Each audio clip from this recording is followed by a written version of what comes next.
Hola, ¿qué tal? Muy buenas noches. El placer de saludarlos de nuevo y recibirlos aquí en La Bolsa Hoy. ¡Qué semanita! Obviamente, con los precios de hoy, nos dimos cuenta que el mercado se sorprendió. Valoraba más quizás la herencia que la expectativa de cambio, pero eso no depende de sus ahorros ya, no depende de su decisión de comprar o vender acciones, depende de la política. Sergio Berenstein, ¿cómo estás? ¿Qué tal, Claudio? Bueno, uno de los puntos es ese, herencia que pasó a segundo plano viendo hoy, con expectativas de cambio que generó al menos esta elección. Inesperado resultado, una nueva Argentina que se abre a partir de ahora. Pase lo que pase el 22 de noviembre, vamos a un país mucho más equilibrado entre gobierno y oposición, con un Congreso que va a tener un rol necesariamente distinto, sobre todo en diputados, con dudas respecto del liderazgo dentro del PJ.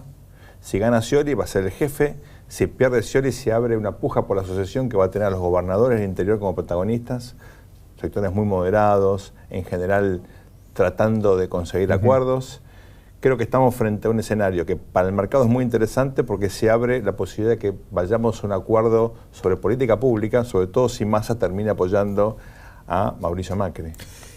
Ahora déjame llevarte al terreno nuestro, al terreno de las finanzas. Y acá hay una duda que compartimos entre casi todos los que vamos a debatir después sobre qué hacer con nuestra plata. Pero hablábamos de la expectativa de cambio y te escuchaba por la radio en un programa donde vos destacabas, bueno, será la primera vez que el balotaje, no solo que habrá balotaje, sino entre dos no abogados, y todos los que nos van a gobernar vienen de la gestión, de padres empresarios, etcétera, y muchos, lo debatíamos, ¿se acuerdan la semana pasada? Se sentían más cómodos entonces con la microeconomía que con la macro, y era mejor tener acciones, llegado el caso, porque en ambos casos vamos a ir a un mercado por lo menos regulado, porque necesitan plata para salir adelante, y que, bueno, finalmente iba a haber más aire. Pero por otro lado, está la duda del corto plazo, porque sin incentivos del gobierno actual, ¿cómo le dejarán al que viene? ¿Profundizarán, si quieren, desestoquearse en reservas o demás, o al revés, ayudarán?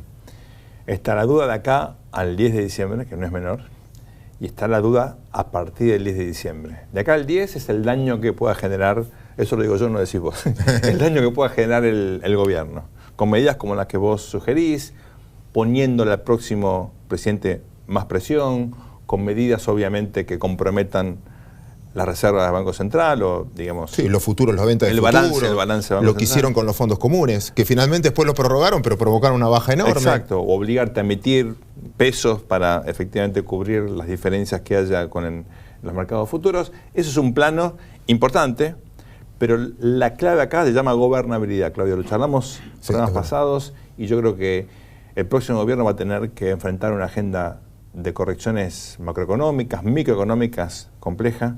Miremos Brasil. Cuando vos propones continuidad y luego estás obligado al cambio, tenés un costo. Veremos qué hace Mauricio en este contexto en el cual él va a tener que diferenciarse un poco y va a tener que ya contar lo que va a tener que hacer. Si él no lo hace en la segunda vuelta y gana, va a enfrentar también un costo porque al final la agenda va a ser bien compleja. Entonces yo creo que hay un horizonte interesante, pero en el medio no descarto que estemos ante escenarios donde al próximo gobierno le cueste encontrar la vuelta a una agenda muy compleja. Es que ahora se abrieron varios frentes de debate. Una de las preguntas que más llegó a este programa hoy, gente que tiene bonos de la provincia de Buenos Aires. ¿Qué hago? ¿Aumenta el riesgo de default? ¿No? ¿Cómo va a ser la provincia con Vidal gobernándola? Lo que decías de la gobernabilidad. Al revés, el Cambiemos se impone y finalmente entran otras reglas del juego. ¿Entrás a dudar de casi todos ya los factores y empieza a ser bien micro, bien selectivo? No es lo mismo un bono de una ciudad, de un gobierno, que del Estado? Pero al mismo tiempo uno no se imagina a María Eugenia Vidal con el discurso que tiene, con eventualmente incluso el apoyo del presidente si es que gana Macri, o con una convivencia razonable si es que gana Scioli, generando incertidumbre en el mercado financiero, porque va a necesitar endeudarse mucho con el mercado. Así que cuidado que no lo va a hacer solamente porque cree que hay que cumplir las reglas, lo va a hacer porque necesita rápidamente volver a la marca 2, suponiendo que Argentina resuelve obviamente el litigio con los holdouts. Ahora, déjame repreguntarte entonces, porque te escuchaba y es verdad, en parte de eso tenés razón. No es que sin ánimo tanto de discutirte, pero sí de repreguntarte en esto. Generalmente cuando alguien invierte en un lugar, invierte porque hay un marco de confianza enorme y la plata ganada va a ser segura y por lo tanto estoy tranquilo, duermo en paz, claro. O invierto porque es baratísimo. Como es baratísimo, no importa el riesgo porque mira, si me sale bien, puedo duplicar, triplicar. Y a mí me da la sensación que con la herencia hay muchos precios que ya dejaron de ser baratos, sobre todo cuando comparás el rendimiento de bonos nuestros con bonos de otros países. Y es muy apresurado decir, bueno, pero no importa, viene un escenario mucho más tranquilo, mucho más estable, mucho más promercado, con lo cual la plata puede ser más segura. Y ahí es ese debate de gobernabilidad que te lo repregunto entonces, si estás tan convencido. Yo lo que creo, Claudio, es que esto es un incentivo para que el que gane haga las cosas mejor, porque no tiene tanto margen de maniobra. Y esto, aunque te parezca mentira, es importante. Hasta hace un año y pico, con los precios de los commodities todavía tan altos y con esta sensación de que había mucha margen de maniobra, que el choque de confianza, hoy todos son conscientes de que la cosa va a ser mucho más difícil. Bienvenido sea. Es una buena noticia para todos nosotros, porque muchos gobiernos, después que hacen la primera etapa de las reformas, las cosas más o menos bien, se vuelven lazy, se ponen, pierden el compromiso con continuar. Le pasó a Menem. Es más, vuelve el gasto público, vuelve la vieja práctica simplemente de reproducir estos esquemas para acumular más poder. El próximo gobierno con menos margen de maniobra va a estar obligado a hacer las cosas mejor. Gane quien gane, me parece que hay una posibilidad interesantísima. Última, una vez escuchaba a un colega, Arturo Porcecasqui, que siempre decía, cuando hay dos elefantes que se pelean, vos tratás de no ser el pastito que está ahí abajo, que sos el que finalmente vas a perder, ¿no? Entonces, ese era el ejemplo que él daba.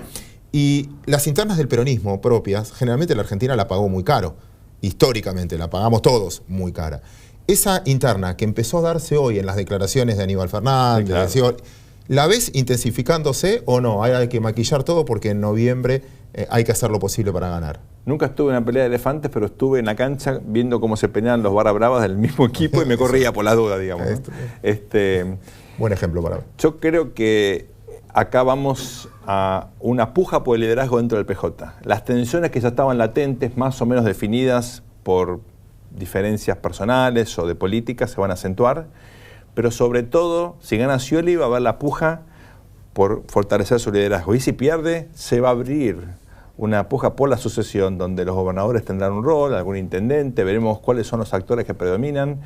Pero sin ninguna duda, hoy, de aquí al 22 de noviembre, la campaña de Frente para la Victoria lo primero que tiene que hacer es evitar el, comillas, fuego amigo, es decir, que las disputas internas interfieran en el desarrollo de la campaña, tratando de potenciar algo que Scioli tiene. Ojo, ayer ganó Scioli, parece que perdió, parece una victoria pírrica, pero ganó las elecciones. Él necesita hoy dar 2 pasos hacia el votante medio, fortalecer la idea de que el PJ es el único que gobierna con estabilidad en la Argentina, generar dudas respecto de la sustentabilidad de la coalición de Macri, que ayer bailaban todos contentos, pero uno puede perfectamente volver al fantasma de la alianza generando incertidumbre en un sector de la población. ¿Vos lo que me querés decir es que los dos le van a ofrecer un cargo a De la Sota? Bueno, la pelea ahora está por eso, por justamente el voto de Córdoba, por seducir al votante moderado, independiente, el votante de centro, por demostrar que uno tiene capacidad de gobierno, que tiene equipo. Scioli puede jubilar a algunos de los que metieron en el gabinete preliminar y traer un gabinete un poquitito más prestigioso. Esto recién empieza. Sergio Berestein, un placer tenerte. Un gusto, Claudio. Lo que sigue después de esta pausa es el compro o vendo. Todo el equipo a pleno y no se la quería perder nadie. Por fin con sonrisas desde el punto de vista de que subieron los mercados. Están en verde. Vamos a ver si se mantienen ese debate a cargo de Santiago Roca después de esta pausa.